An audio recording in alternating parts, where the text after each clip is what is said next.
반갑습니다. 안희숙 권사님이 쓰신 죽으면 죽으리라는 책을 잠시 낭독해 드리겠습니다. 소녀 사형수.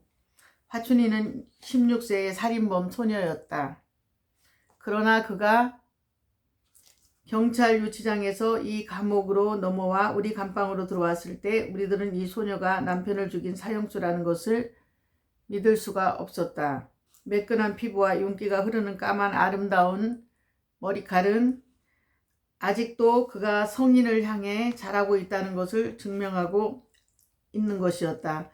어느 죄수든지 처음으로 두리번 감방을 살펴보고 각 죄수들의 얼굴을 낱낱이 살펴보고 또 가지각색의 질문을 하면서 형무소의 형편을 단숨에 알아내려고 하는 것이 예사였지만 화춘이에게서는 그러한 태도를 조금도 볼 수 없었다. 그는 유치장 생활과 고문에 지쳐서인지 또는 살인자라는 그 죄명이 너무도 부끄럽고 무서워서인지 피곤이 그 어린 얼굴에 꽉 차 있었고, 이렇게 처음으로 들어온 형무소 감방에 대해서는 아무런 관심이 없는 것 같이 보였다. 이미 있는 형무소 죄수들은 새로 죄수가 들어오면 의뢰의 화살 같은 질문을 퍼부어서 그 새로 들어온 죄수가 몇 살이며 무엇을 하고 들어왔으며 어디서 왔으며 이번 일이 일어났으며 가족이 몇이나 되는가 등등으로 막 따지어 물어 새로 들어온 죄수의 정체를 기어이 알아내고야 마는 것이 관습이었다. 그래서 화춘이에게도 이 사람들은 이 말로 저 사람들은 저 말로 막 물어대도 화춘이는 몇 마디 겨우 네 하든지 아니요 하든지 극히 소극적인 대답을 할 뿐이었고 그들이 원하는 질문에 좌우되지 않았다. 그래서 어떤 성급한 죄수는 일단 이 감옥에 왔다는 것은 벌써 죄를 지었다는 것인데 얌전한 척 하면 무슨 뾰족한 수가 있는 줄 알아? 하고 대들었다.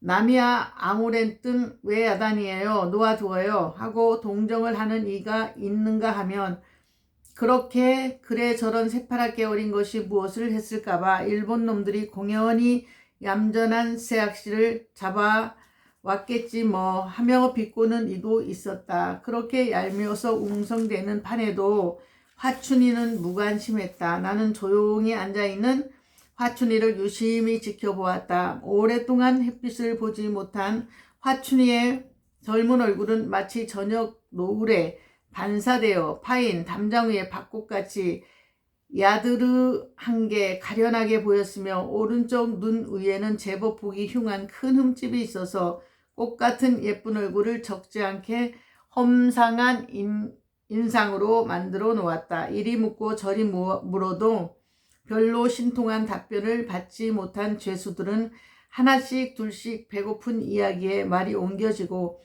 그것조차 말할 기운이 없는지 저녁이 되어서 밤이 되어 올 때에는 보다 피곤에 잠겨서 늘어지고 조용해져 갔다. 그러나 화춘이는 반대로 달랐다. 그는 밤이 깊어갈수록 얼굴이 긴장되어 가고 눈은 무시로 높이 달린 창문과 방뒤 구석을 흘끔흘끔 보는데 그 눈에는 불안이 나타나고 점점 공포에 휩싸이는 듯 했다.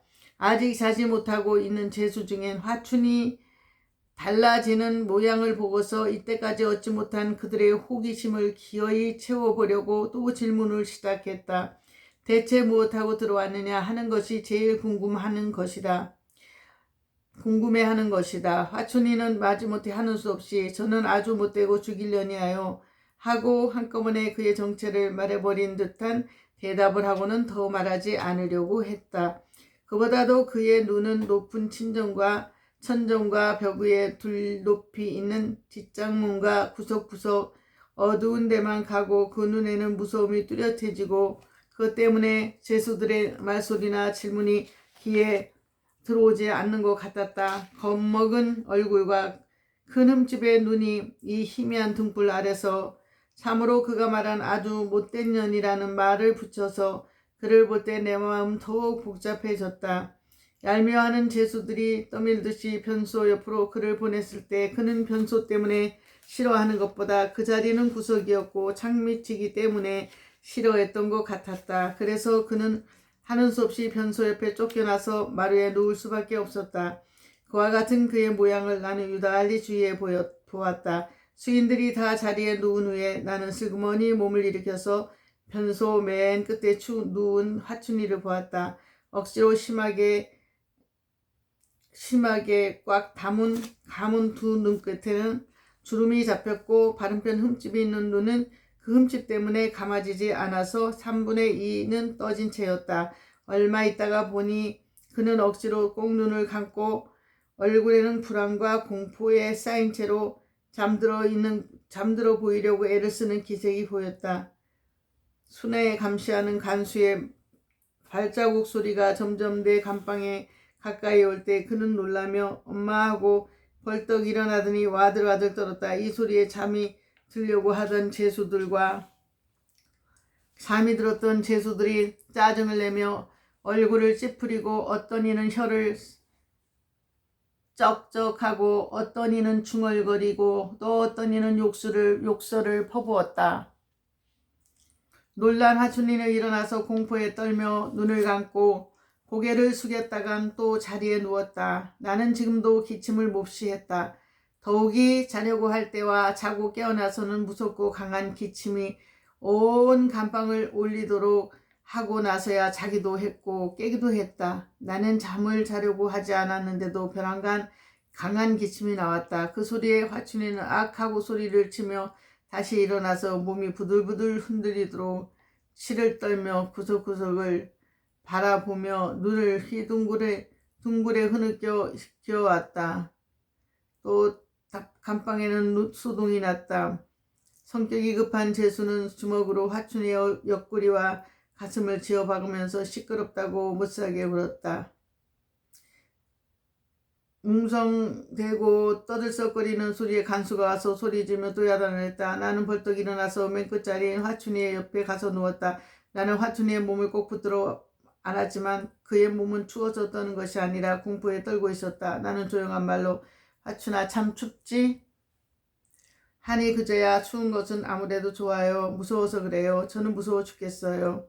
하며 머리를 내 가슴에 묻고 달려들었다. 나는 무엇이 무서워? 하니 제법 똑똑한 말로 제 남편이 자꾸 저를 쫓아다녀요. 어둡기만 하면 저런 창으로 자꾸 들여다보아요. 또 구석에 가서서 자꾸 보고 서 있었거든요. 무서워 아이 무서워. 저는 무서워서 죽겠어요 한다.